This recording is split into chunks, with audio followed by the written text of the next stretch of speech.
Muy buenas tardes, días o noches para todos los oyentes de este espacio. Hoy vamos a hablar y conversar un tiempo sobre el caso particular del Caribe colombiano durante el tiempo de la conquista. Y es que esta región tiene una gran variedad de aspectos, los cuales vale la pena hablar. Nos acompañan para el día de hoy Lorena y Daniel. Espero se encuentren perfectamente para el día de hoy. Así es, bro, y vamos a empezar ya. Y a recordar a nuestros oyentes que basaremos este programa en el segundo capítulo del libro del fracaso de las naciones de Alfredo Munera. Es un capítulo muy interesante, ¿no les parece, chicos? Sí, y este capítulo es importante porque rompe una idea muy ampliada, digámoslo así, que el poder colonial era uniforme y funcionaba igual en todo el territorio. Pero lo que muestra el autor es que hace lo contrario, que el imperio no era algo muy perfecto, incluso era un sistema lleno de grietas. Exacto. Entonces, pues, para em, para este podcast vamos a organizar la conversación a partir de preguntas claves para que se entienda bien el argumento del capítulo. Así que, como primera pregunta para ustedes chicos es, ¿el Imperio Español controla realmente el Caribe colombiano? Porque casi siempre nos han vendido la idea de una colonia organizada con un poder claro, casi incuestionable y casi idealista. Entonces, ¿qué opinan? Pues yo opino que no completamente. Pues el capítulo muestra que la autoridad estaba presente, pero no lograba imponerse de manera efectiva en toda la región. Como que había partes en las que no lo completaba. Era lo que el autor llamaba una región de frontera. Lo que quería decir no era que no existiera un estado, sino que su extensión era mucho más limitada de lo que se podría imaginar. Bueno, yo para añadir, pues en este punto también quería hacer un breve hincapié en que, pues, o sea, a la colonia le costó tanto, pues, conquistar estos territorios, puesto que la geografía de la mayoría del Caribe colombiano son selvas, pantanos y ciénagas, lo que hace, pues, muy difícil la exploración y pues tampoco es como que hubieran tanta población, ¿no? Pues eran poblaciones que vivían muy marginales entre sí, o sea, eran muy autónomas entre cada una y pues el Caribe pues constituía un lugar muy difícil para la comunicación. O sea, pero entonces en torno a esto, ¿ustedes creen que era como una especie de ilusión de control? Pues yo creería que sí. Estamos hablando de que había prácticamente una narrativa de control, pero cuando uno miraba al territorio, lo que encuentra es otra cosa, un poder que no logra estar en todos sus rincones, que no llega a todos los lados a donde debería estar, que simplemente no se puede imponer. Pero eso cambia mucho la imagen que uno tiene de colonia, porque uno la piensa como un sistema fuerte, como ya hablábamos, que era casi impenetrable. Exacto, y ese ahí está el problema de pensar en la colonia como algo sólido. Borra este hecho fundamental que lo que realmente muestra el capítulo es que el poder colonial también era frágil y dependía del contexto y del lugar como en el Caribe que se veía desbordado y fragmentado. Entonces, ¿ustedes creen que, digamos, había poder pero sin control real? Otra vez repito, yo diría que sí. Había una autoridad formal, pero no dominio total. Lo que decíamos, autoridad no es lo mismo que control. Y es fundamental entender esto también porque el poder colonial, como ya lo habíamos dicho, tenía sus límites. No era algo, no era solo problemas momentáneos o que surgían de la nada. Y eso es importante porque cambia la forma de entender la colonia, no solamente como un sistema sólido, sino también pues con bastantes fallas. Bueno, ya cerrado este punto, pasamos con la siguiente pregunta y es, para ustedes, ¿qué significa exactamente que el Caribe sea una región de frontera? Pues según como lo decía el texto, significa pues que es un espacio donde el control del Estado es incompleto, lo cual le da entrada a que la sociedad se forme en medio de comercio ilegal, contrabandos y movimientos muy ilegales. También es importante la mezcla racial, Por ejemplo, en Cartagena y Riohacha se convirtieron en puertos de contrabando de productos europeos, con movilidad constantes. Lo que, y todas estas cosas provocaba que hubiera zonas poco pobladas y aún más difíciles de controlar que lo que ya era. O sea que no es la ausencia de poder, sino un poder limitado. Entonces se puede decir que en esos espacios el poder se negocia más de lo que se impone. Sí, porque el Estado no puede actuar en un centro administrativo fuerte, tiene que adaptarse a condiciones que no controla del todo, por lo cual el poder no se impone, sino empieza a ser un aspecto que se negocia constantemente. Eso es clave porque pues rompe la idea de un poder absoluto, ¿no? Aquí el poder tiene que convivir con sus propios límites. Entonces, para dejarle claro a los oyentes, no estamos hablando de caos total, sino de un orden que era incompleto. Exacto, un orden en tensión. Podemos decir que no es caos, pero tampoco es estabilidad. Es como un equilibrio inestable, donde el poder siempre está tratando de afirmarse, pero nunca logra completarse del todo. Sí, esa parte me parece pues, bastante, bastante interesante, ¿no? Lo que veníamos diciendo de que precisamente por, por qué tan difícil es, que, o sea, lo difícil que es controlar el Caribe. Y precisamente esa es la pregunta que les tengo. ¿Por qué era tan difícil controlar esa región? Pues yo creería, sacando mis conclusiones del texto, que se combinaron varios factores. Había una población dispersa, territorios difíciles de vigilar, una movilidad constante y grupos que sencillamente no tenían cómo controlarse. Lo más importante que hay que entender es que no eran problemas aislados, sino formaban una estructura que hacían un límite del poder del Estado. Cuando Lorena dice fuera de control, se refiere en realidad a que directamente no obedecían o que la gente, o que el Estado ni siquiera puede alcanzar a esa gente. La verdad yo pienso que son ambos.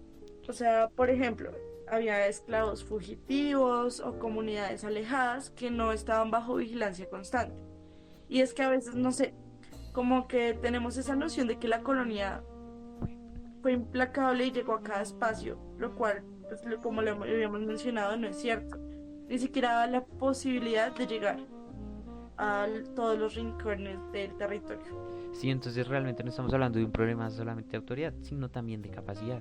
Y es que al final no es únicamente ese aspecto de la extensión del territorio, sino que hay un aspecto muy interesante, y es que hubo indígenas que lograron resistirse durante siglos a todo este tema de la colonia. Exactamente, yo creo que te refieres a los chimilas. Para agregar que pues este pueblo fue sometido a un exterminio para el año 1778 y que probablemente sea pues el grupo étnico o indígena que más se resistió pues a la colonización española. Pues me parece un tema muy interesante, hablando de comunidades indígenas además, que de verdad nunca se haya mencionado en este aspecto sobre esta región y sobre esta comunidad además. Casi parece que no era gobernable el Caribe colombiano. Sí, ¿no? Y es que no es tan solo que no fuera posible llegar a estos lugares, sino que realmente el modelo colonial no encajaba bien ahí. Sí, obvio, y es que al final no solamente se habían registrado a las exploraciones españolas, sino que también a las criollas, porque esa es otra. En el texto se deja muy en claro que el Caribe también fue sometido pues a explotación de tierras por parte pues de una élite criolla, ¿no? De diferentes partes del país.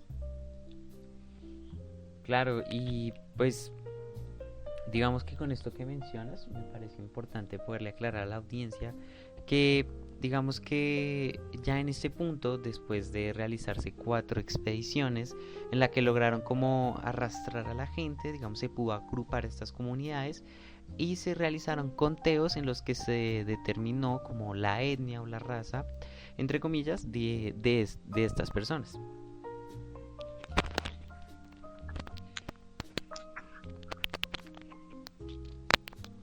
pues para hablar un poco más de ese censo, pues este censo fue realizado entre los años 1778 y 1780 y pues arrojaron que pues la población de la costa caribe era alrededor de 160.000 personas, ¿no? Pero pues como creo que mi compañero ya lo mencionó, muchas personas y muchos grupos fueron marginados y excluidos pues de este censo, ¿no?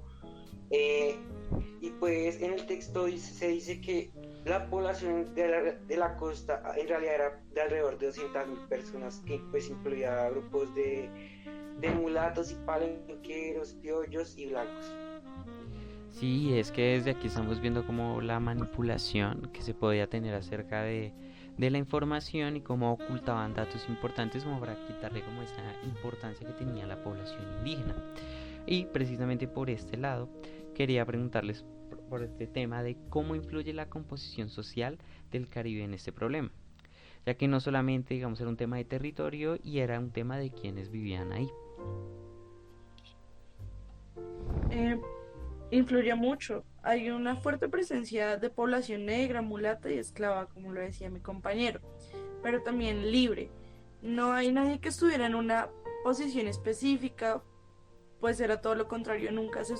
La colonia nunca, en el Caribe por lo menos, nunca se asoció a una sociedad rígida. Pues eso choca directamente pues con este sistema de jerarquías y de castas bien arraigadas que pues estuvo presente en muchas partes de la colonia. Claramente, el sistema colonial funciona sobre la idea de que cada quien tiene un lugar definido o impuesto según su raza o su origen en este caso. Pero cuando tiene una sociedad tan mezclada y también además muy estática, esas categorías empiezan a fallar en la práctica. El orden colonial se basaba en jerarquías raciales muy claras, pero si tienes una sociedad muy mezclada, esas jerarquías se vuelven más difíciles de aplicar en la práctica y ya. Sí, y es que, o sea, las jerarquías existen pero no funcionan igual. Pues sí, no desaparecen, pero pierden fuerza como mecanismo real de control.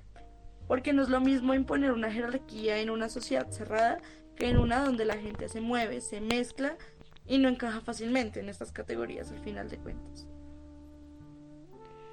Entonces podríamos decir que el Caribe desestabiliza ese orden. Sí, lo tensiono todo el tiempo. No es que el orden colonial deje de existir, simplemente es inestable. Es más difícil de sostener. Y bueno, precisamente con eso que todos que estábamos hablando de que se desestabiliza el control en, digamos en un sistema colonial que ya las razas no funcionan bien, pero también creo que hay otros aspectos que podríamos mencionar y precisamente por esto quisiera añadir el quinto punto, la siguiente pregunta, y es ¿por qué falla el control social en el Caribe para ustedes? O si basado en el Porque, texto. pues yo diría que porque las élites no tienen la capacidad suficiente para imponer normas, al menos no de forma efectiva, añadido a la falta de control de la élite de Santa Fe. ¿Y eso se debe más a la falta de recursos o creen que a la resistencia de la población? A ambos, claro. No hay no hay suficientes mecanismos de control. Y además, la población no siempre se ajusta a las normas, recortando lo que ya mencionamos sobre los grupos que ejercían resistencia sobre los intentos de expedición.